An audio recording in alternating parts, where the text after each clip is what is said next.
Well, we're down in the southern location. Brought the trailer with us, and before we do any more work on the trailer, I wanted to go over where we are number-wise on rebuilding this trailer. So stick around and let's figure this out.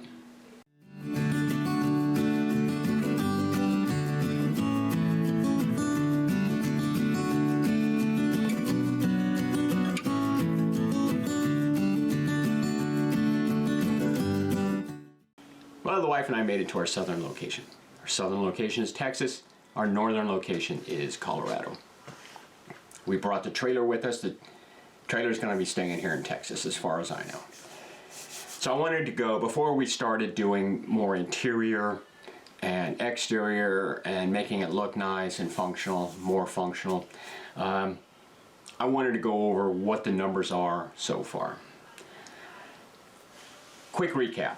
1976 Shamrock travel trailer. It's about 16 feet long.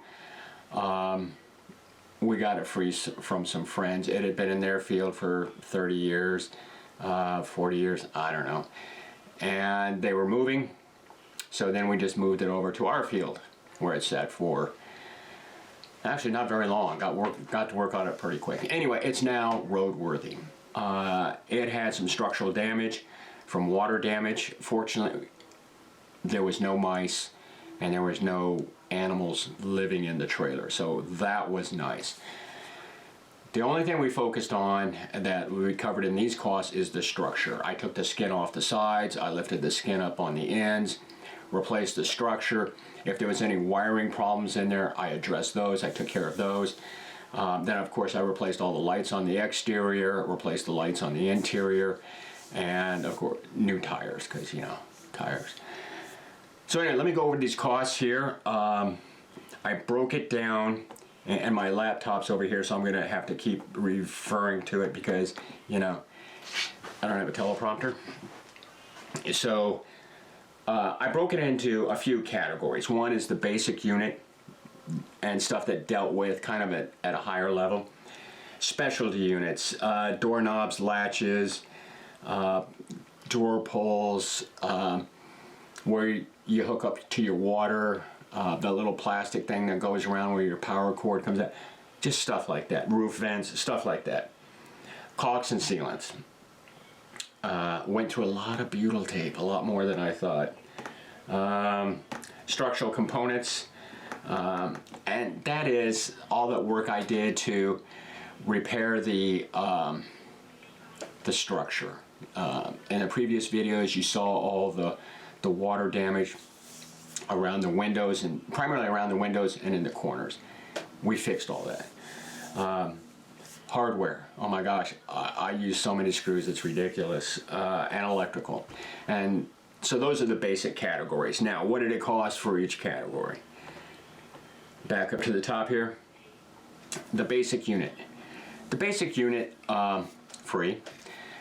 But it needed tires. Had to put tires on it while I was in there. I repacked the wheel bearings. They're all fine. Matter of fact, they were great.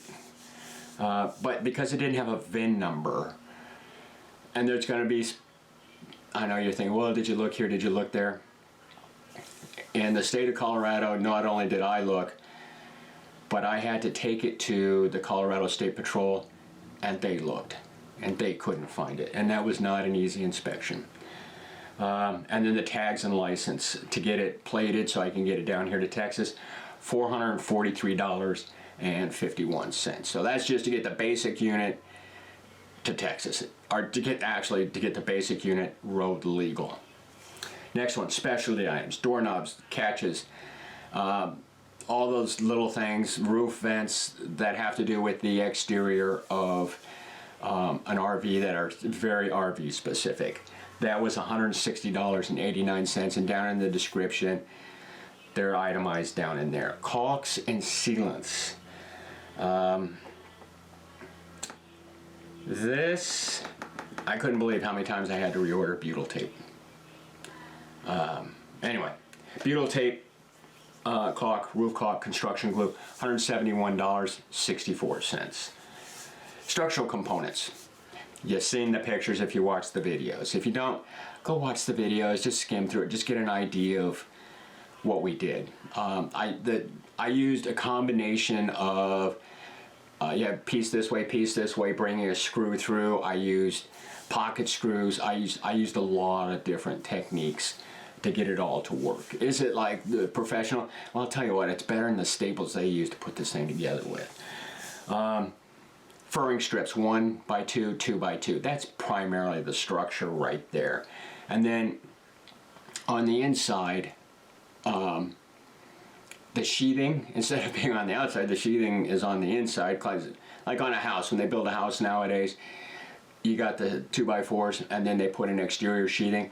On these trailers, the sheathing is on the inside. I replaced it.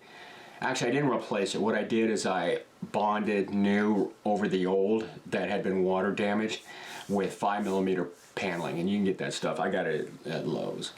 And then the way I used the foam insulation, I used a rigid foam insulation and I glued those in place. $277.72. And of course, I did it when wood prices were at their absolute peak, so it is what it is. Hardware. I used a lot of screws. If I took a screw out, I didn't keep any. I didn't reuse any hardware, any nuts, bolts, screws. Didn't reuse them. They went in the trash. They're 50 years old. I'm just done with them. And if you look at a 50-year-old rusty screw and you try to put it back, it doesn't work. So anyway, $176.08. And staples, lots of staples, because the metal panels, they're stapled on. They're stapled in place, and the corners have to be wrapped and stapled. Now on the electrical, if I saw it and it was bad, I replaced it. You know, you're going to have people that are possibly sleeping in this. I replaced it if it looked halfway bad. Now, I replaced the tail lights with LED tail lights, the interior lights, those old incandescent, I replaced them with LED. The reason I did that, it was less expensive to buy brand new LED interior lights than to buy pretty much one lens cover, vintage lens cover that was, okay, so I replaced that. The cable that runs from the trailer up to the truck, I replaced it, and I put a junction box in where it comes in at. Well worth it. It was like $12 or something like that. Don't even think about it, just do it. What else? Oh, I replaced all the exterior marker lights, the porch light.